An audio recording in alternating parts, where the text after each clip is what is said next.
Paz do Senhor, meus irmãos, como é que vocês estão? Espero que vocês estejam extremamente bem, desfrutando da paz que excede todo entendimento, que só o nosso Senhor Jesus Cristo pode nos conceder. E nesse vídeo eu quero falar de um assunto muito importante, eu quero falar de idolatria, mas eu quero abordar esse assunto de um ponto de vista que talvez você ainda não tenha pensado. Ficou curioso? Fica comigo aí até o final do vídeo e me dá o benefício da dúvida. Se você ainda não me conhece, eu sou o Luan Cardoso e nesse canal a gente só fala de assuntos cristãos. E é óbvio que eu sempre tento fazer isso de uma forma diferente. Consigo sempre? Nem sempre, mas eu tô sempre tentando. Beleza? Se você gostar desse conteúdo ao final, eu te convido a ficar por aqui. Você faz isso se inscrevendo. Aqui embaixo tem um botãozinho chamado inscreva-se. Você clica nele e não esquece também de clicar nesse sininho, porque assim você ativa as notificações toda vez que eu lançar vídeo novo, como esses aqui, você vai ser sempre avisado. E aí você não perde nada daquilo que Deus tem colocado no meu coração para transbordar sobre a sua vida. Olha só que maravilha, cara. Me dá esse benefício aí, me ajuda a te ajudar e me ajuda também a pregar o evangelho, porque através dessas ações você está dizendo para o YouTube que esse conteúdo é relevante não só para você, mas para outras pessoas, e assim outras pessoas vão ser alcançadas pela palavra de Jesus e a gente vai praticar a grande comissão de Cristo. E de por toda parte, prega o evangelho, faça discípulos e propague a mensagem. Beleza? Quanto antes a gente fizer isso, a gente antecipa o Maranata, porque a palavra diz que quando essa palavra for pregada em toda a terra, Jesus voltará. E é isso que a gente anseia, cara. Olhar para o céu e dizer, Maranata, ele está de volta. Então, vamos nessa. Eu vou deixando as referências de todos os textos que eu for falando aí, eu vou deixando as referências aqui no cantinho, tá? Pra caso você queira pesquisar. Eu vou falar um pouquinho aqui de cabeça, assim, mas eu não vou lembrar exatamente as referências, onde que esses textos estão e tudo mais, tá? Mas eu queria começar falando de idolatria de um ponto de vista hoje um pouco diferente do que a gente está acostumado a ouvir, beleza? Cara, hoje eu li um texto de Paulo que me chamou muita atenção. É um texto que Paulo está falando sobre idolatria. E ele está falando sobre alguns termos, né? Ele está falando sobre imoralidade sexual, ele está falando sobre impureza, ele está falando sobre ganância, ele está falando sobre maldade, maledicência, está falando sobre ira. E ele conclui dizendo que todas essas coisas são idolatria, todas essas coisas nos levam à desobediência de Deus. Então, basicamente, o que seria idolatria? É tudo aquilo que nos leva a desobedecer a Deus e a obedecer àqueles ídolos que nós construímos dos nossos corações. Nem sempre os nossos ídolos eles vão ter imagem. Hoje, nos tempos modernos, os ídolos são diferentes. Eles são muito mais abstratos, eles são muito mais subjetivos. Então a gente adora algumas coisas que a gente nem sabe que está adorando. Por exemplo, uma coisa que a gente adora e nem sabe que está adorando é os nossos sentimentos, cara. Às vezes a gente fica apegado a um sentimento de culpa, um sentimento de dor, um sentimento que às vezes até parece bom, até se parece com amor, mas na verdade é só uma paixão. Paulo também fala sobre isso nesse texto, né? Ele fala para que a gente não se apegue às nossas paixões, que a gente não se apegue às nossas impurezas, porque tudo isso leva a gente a desobedecer a Deus. Isso aqui pra gente parece muito óbvio, você vai dizer assim, Glaucio, mas imoralidade sexual, impureza, ganância, ira, maledicência, maldade, essas são coisas que são óbvias, né? São coisas todas ruins. Mas eu quero te trazer uma perspectiva diferente aqui, cara. Ontem, não era que eu tava meditando na palavra, né? Porque às vezes eu fico divagando, assim, conversando com Deus no meu pensamento, pensando em algumas situações, algumas questões que acontecem na minha vida. E eu parei pra pensar o seguinte, cara. Tem uma passagem que a palavra fala, de Paulo também, né? Que Paulo ele vai chegar numa cidade, se não me engano, uma cidade grega, tá, irmãos? Eu não posso estar enganado, mas eu vou colocar em algum canto da tela aí o contexto para vocês também procurarem. Mas ele chega numa cidade onde as pessoas estão adorando a diversos ídolos, né? E em cada lugar daquela cidade tem um tipo de altar. Só que ele chega num ponto da cidade que tem um altar que está vazio. E naquele altar está descrito que é ao Deus invisível. E ele entende que aquele Deus ali é Yahvé, né? O Deus a quem nós servimos. Então Paulo faz uma pregação para o povo daquela cidade e ele explica quem é aquele Deus que eles adoram, mas que é invisível, ou seja, um Deus que não tem imagem. Isso aqui é muito interessante, porque o nosso Deus, ele não tem imagem, né? A gente só crê nele através da fé. A fé é a certeza das coisas que não se veem, mas que se esperam. É por isso que muitas das vezes a gente pede para sentir Deus, a gente pede para ouvir Deus, a gente pede provas de que Deus existe, de que ele está fazendo, de que ele isso, de que ele aquilo, e às vezes ele não dá, porque a dinâmica para que a gente acredite em Deus é a própria fé. E se ele se mostra de forma muito óbvia, se ele se mostra de forma muito evidente, para que existiria fé? Não ia precisar existir, certo? Certo ou errado? Concorda comigo? Mas o que eu quero trazer para você, eu sei que talvez a coisa fique um pouco confusa, mas eu vou tentar esclarecer ao longo do vídeo. Por que eu estou trazendo esse exemplo aqui de Paulo nessa cidade, falando desse Deus invisível? É porque muitas das vezes, irmãos, nós servimos algo a qual nós não conhecemos. Então pensa comigo, Paulo chega nessa cidade, ele encontra um altar para esse Deus invisível que Paulo conhece que Deus é esse, ele sabe quem é esse Deus.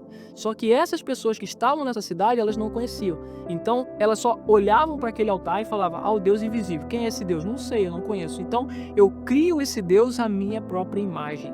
Eu crio esse Deus da forma que eu quero que ele seja. Subjetivamente, ele pode ser como eu acho que ele é. Não importa eu conhecer quem de fato ele é. Eu crio o que eu quero que ele seja. Então você já vai entender que ponto eu quero chegar. Agora eu vou pegar um outro exemplo, porque eu fiquei divagando isso aqui e ficaram vindo todos esses textos na minha cabeça ao mesmo tempo, né? Eu tava divagando eu comigo mesmo e Deus ali. Então eu acredito que o Espírito Santo tava me dando esse entendimento de verdade, assim. E cara, fez muito sentido isso aqui na minha cabeça. Jesus, quando encontra com a mulher samaritana, né? Ele vai ter um diálogo com ela que é um diálogo muito profundo. A gente sabe que parece raso para quem não se preocupa em entender com diligência aquilo que Jesus está querendo dizer, mas é um diálogo extremamente profundo. E essa mulher faz um questionamento para Jesus que é muito interessante. Ela pergunta: onde que nós devemos adorar? Né? Os nossos pais diziam que a gente deveria adorar neste monte. Outros dizem que os judeus dizem que tem que adorar no templo. Onde é que a gente tem que adorar de fato? Jesus vai responder para ela que Deus é espírito. E é necessário que os seus adoradores o adorem em espírito e em verdade. E ele fala: chegará um tempo, de fato já chegou, que vocês não adorarão nem aqui nem em Jerusalém. Vocês adorarão em espírito e em verdade, porque Deus é espírito. Só que a frase que me chama a atenção que Jesus usa é que ele diz para essa mulher o seguinte: nós, judeus, adoramos ao que conhecemos. Vocês, samaritanos, adoram ao que não conhecem. Então olha aqui como que isso se atrela a esse texto de Paulo. Esse povo tinha um altar que estava escrito lá, ao Deus invisível, que eles iam lá e prestavam culto a esse Deus. Mas eles não conheciam esse Deus, ou seja, eles adoravam a ideia de um Deus. A ideia de um Deus pode ser a ideia que eu tenho ou a ideia que você tem, que vai ser uma ideia completamente diferente. E aí se você traz para esse cenário da mulher samaritana, que Jesus está dizendo para ela vocês também adoram a um Deus, só que não é um Deus que vocês conhecem. Ou seja, vocês também criaram a ideia de um Deus que não existe.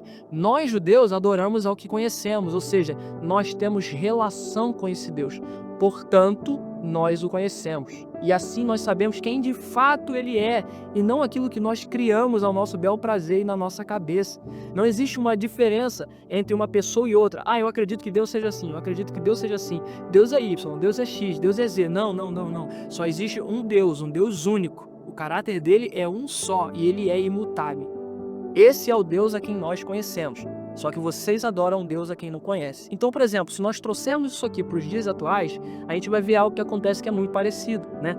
Nós acreditamos na aliança abraâmica, certo? Na aliança que partiu de Abraão. Só que Abraão, Isaac e Jacó em diante. Mas a gente tem uma outra religião, uma outra vertente de fé, de crença, que é o islamismo, que acredita também na aliança abraâmica, mas ela não acredita do ponto de vista de Isaac, Jacó e etc.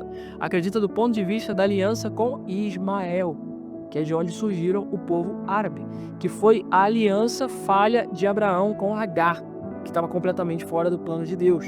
Então, eles acreditam num Deus único. Eles não são politeístas, eles não acreditam em vários deuses. Só que eles servem a um Deus ao qual eles não conhecem. Eles adoram aquilo que não conhecem de fato. Por quê? Porque não se relacionam. E eu sei que esse é um assunto aqui que é muito delicado, né, irmão? Você vai dizer assim para mim: nossa, mas isso é muito delicado, que quem garante que a verdade está conosco ou a verdade está com eles? Bom, a gente tem muitos contextos teológicos, históricos e arqueológicos que comprovam que a verdade está do lado da Bíblia que nós conhecemos, da aliança abraâmica a partir de Isaac, Jacó e etc, tá? Dessa sucessão, que é de onde vem Cristo. Cristo vem dessa raiz. Cristo vem dessa genealogia, tá? E por que Cristo é mais verdadeiro do que Maomé? Irmãos, tem vários contextos históricos e científicos. Eu vou entrar nesse ponto aqui nesse vídeo, porque esse vídeo não é sobre isso. Mas eu posso te dar um, e o mais óbvio, o mais viável o único que dividiu a história antes dele e depois dele foi Jesus. Não existe antes de Maomé, depois de Maomé. Não existe antes de Buda, depois de Buda. Não existe antes de Mahatma Gandhi, depois de Mahatma Gandhi. Não existe antes de Ganesha, depois de Ganesha. Não existe. Só existe antes e depois de Cristo. Quem foi esse cara que foi capaz de dividir a história antes dele e depois dele? Quem é esse cara? Ele só pode ser o Messias. E esse, para mim, é o ponto mais alto, assim, que comprova que Cristo é verdadeiro. Tá? Mas tem vários outros. Depois eu posso gravar um vídeo mais específico sobre isso. Se for interessante para você, deixa nos comentários aí que eu vou pensar num roteiro, uma coisa bem consistente, bem sólida, com bastante substância para trazer para você, beleza? Mas o que faz a gente acreditar na aliança abraâmica que vem com Isaac, Jacó e etc. é justamente porque Jesus vem dessa raiz. Se você pegar a genealogia de Jesus, ela vai vir lá de trás, ela vai passar por Isaac e por Jacó, ela não passa por Ismael. Tá? Então é isso que faz a gente acreditar que nós cremos no Deus a quem conhecemos. Então se a gente pegar essa fala de Jesus, vocês adoram a um Deus que não conhecem, nós adoramos ao que conhecemos. A gente pode aplicar isso para o islamismo nos dias atuais, da mesma forma que o Senhor Jesus aplicou isso aos samaritanos naquela época. Então, e da mesma forma que Paulo também aplica para as pessoas que adoravam um Deus invisível, um Deus que eles não conheciam. Então eles não adoravam a Deus, eles adoravam uma ideia de Deus. Então isso também é idolatria, irmãos. E é esse ponto, dessa perspectiva que eu quero trazer para você. Cara, muitas das vezes nós estamos idolatrando a Deus, mas não o Deus verdadeiro. Mas a nossa ideia de um Deus verdadeiro, um Deus que nós criamos na nossa própria cabeça. Sabe, um Deus que muitas das vezes tem muito mais a ver com os nossos desejos e sentimentos, com a nossa cosmovisão, a nossa forma de ver o mundo e de ouvir, de experimentar as coisas ao nosso redor, do que de fato o Deus que realmente existe. Tanto que nós criamos crenças, doutrinas, usos e costumes em torno desse Deus, mas pedimos para que as pessoas façam coisas que Deus nunca pediu.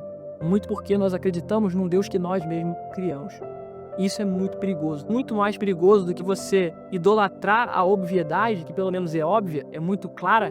Ou seja, você consegue ver que aquilo é uma idolatria, você consegue com clareza entender que você está idolatrando algo, é você estar idolatrando algo que você não conhece que está idolatrando, sabe? Que é silencioso, que é sutil, que vai te matando aos poucos e você nem percebe. Chega num ponto que você começa a criar heresias na sua própria cabeça, pensando que aquilo vem de Deus, quando na verdade nunca veio, porque você não adora o Deus verdadeiro, você adora a ideia de um Deus enganoso que você criou na sua própria cabeça. Isso aqui é muito importante, irmãos. E qual é o remédio para que a gente não caia nisso? O remédio para isso é a leitura da Bíblia. Não tem outro remédio. O único jeito de você adorar o Deus certo e verdadeiro é se relacionando com Ele, conhecendo quem Ele é, como Ele age, qual é o caráter, qual é o atributo dele, quais são os atributos dele, né? Não é o atributo, os atributos dele, sabe? E assim você vai conseguir distinguir a verdade do engano. Você não vai ser mais enganado por essas mentiras, por essas falsas doutrinas, que às vezes você mesmo cria dentro de si. Não é nem que você ouça fora e traga para a sua vida, é uma coisa que às vezes já nasce dentro. Porque o próprio Deus fala que nós somos tentados pelas nossas próprias concupiscências. Somos tentados pelos nossos próprios desejos. Muitas das vezes não vem de fora, vem de dentro. Essa criação de um Deus que não existe vem de nós mesmos, porque nós queremos um Deus que atenda às nossas vontades. Então, a gente pega um altar onde tem um Deus invisível e a gente fala assim, eu estou adorando ao Deus verdadeiro, mas na verdade você está adorando a uma ideia de um Deus que não existe. Uma ideia que você criou. Não é Yahvé, não é Jeová Jireh, não é Jeová Rafá, não é Adonai, e não é nenhum dos outros tantos nomes que Deus se identifica, na verdade títulos, né, que Ele dá a si mesmo para dizer, eu sou todas essas coisas, o grande eu sou. Você não está adorando o grande eu sou, você está adorando o grande eu mesmo. Ai, isso aqui é poderoso. Você está adorando o grande eu mesmo. E naquele altar que não tem ídolo nenhum, você colocou um lá. E às vezes você não está vendo esse altar, mas esse altar é o seu coração. Então esse vídeo é um alerta para que você entronize no seu coração o Deus certo, o Deus verdadeiro. E você só consegue fazer isso através da leitura da palavra, conhecendo e se relacionando com o Senhor. Para que a partir disso você não crie mais ideias de um falso Deus, mas que você sirva ao verdadeiro. Amém? Então, eu queria trazer essa perspectiva de idolatria para você, porque isso surgiu no meu coração ontem, como eu falei, de uma confabulação que eu estava tendo comigo mesmo e com Deus, filosofando, pensando sobre a vida. Isso veio no meu coração de uma forma muito forte, achei que fazia muito sentido, talvez da mesma forma que eu pudesse estar experimentando isso, porque Deus não fala com a gente à toa, né? Provavelmente eu poderia estar flertando com algo nesse sentido, de estar criando um Deus à minha própria imagem, quem sabe, de não colocar Deus numa caixa, de talvez quebrar alguns estigmas e paradigmas que eu construí sobre Deus, dizendo que Deus pode fazer isso, mas não pode fazer aquilo, sabe? Cara, quem somos nós para dizer o que Deus pode ou não fazer? Ele pode fazer todas as coisas, sabe? Eu acho que um dos pontos principais para a gente saber se a gente está idolatrando a um Deus que não existe é justamente esse. É a gente dizer o que Deus pode ou não fazer. É a gente colocar Deus dentro de uma caixa, encapsular ele e dizer assim, Deus não pode agir dessa forma, Deus não é assim, Deus não é desse jeito, Deus não faz isso, Deus não faz aquilo. Mas um dos maiores atributos dele é justamente a onipotência, poder fazer todas as coisas. Então quem somos nós para dizer o que ele pode ou não fazer? Então, assim, é um ponto de atenção, um ponto de cuidado. Cuidado com essa idolatria, porque a idolatria silenciosa, ela é muito mais perigosa do que a idolatria que faz barulho. A idolatria que faz barulho, ela tá muito evidente. Ela é como uma placa que fica piscando, alerta, alerta, alerta, alerta, o tempo todo. Você consegue ver, é muito claro. Mas a idolatria silenciosa, irmão, é igual o vazamento de gás metano. Acho que é metano, né? Vazamento de gás metano, que é o gás que a gente usa para colocar nesses aparelhos que esquenta a água em apartamento, sabe? Cara, ele é sutil, você não sente cheiro, você não vê cor, você não sente densidade, você só percebe que ele tá vazando quando você já tá morrendo. Então, assim, a gente tem que ter muito cuidado com isso. Tome cuidado com as idolatrias silenciosas. Examine, pois, o homem a si mesmo. Esse texto não é só para ser usado em Santa Ceia, é para ser usado todos os dias da nossa vida. Amém? Então esse é um texto que eu quero compartilhar com você, essa é a mensagem, na verdade, não é um texto, né? Vai ficar de referência para você se você quiser consultar os textos que eu usei aqui, para você tirar suas próprias conclusões, fazer sua meditação. E como eu sempre digo aqui, queridos, leia a Bíblia, cara. Não fique nas minhas palavras, como eu digo para vocês sempre, eu sou só o rio, mas a fonte é muito mais poderosa, a água é muito mais limpa. Eu sou ser humano, eu posso errar, eu posso não estar tendo um dia bom, eu posso me expressar mal, eu posso usar palavras erradas, eu posso usar referências de textos errados, eu posso fazer interpretações, inferências erradas da Bíblia, mas a palavra não erra. A palavra é o próprio Deus, ele é perfeito, nele não há sombra nem variação de mudança. Então, cara, vai para a palavra. Você vem aqui, aprende de mim, mas vai consultar, cara. Vai consultar o que eu falo aqui. E, inclusive, se eu tiver errado, você vai falar assim, cara, você tá viajando aí, pregando um monte de coisa nada a ver. Volta aqui e fala, vamos debater nos comentários aqui. Me exorta, cara. Me exorta, mas em amor, em nome de Jesus, tá? Faz igual o João lá, me chama de filhinho, me chama de amado. Mas é isso, cara, eu te aconselho sempre a ler a Bíblia, tá? Abra a Bíblia, porque a Bíblia aberta é sempre ferida fechada. Amém, querido? Fique com Deus, que Ele abençoe grandemente seu dia. Eu vou ficando por aqui. Curte, comenta, compartilha tudo aquilo que eu já falei pra você no início desse vídeo aqui. Não esquece, você tá me ajudando, mas tá me ajudando a propagar o Evangelho. Não é só sobre mim, mas outras pessoas que também podem ser alcançadas por essa mensagem. Pessoas que você talvez conheça, precisa estar ouvindo isso daqui. Manda pra elas também. Manda nos grupos aí, faz o que você tem que fazer.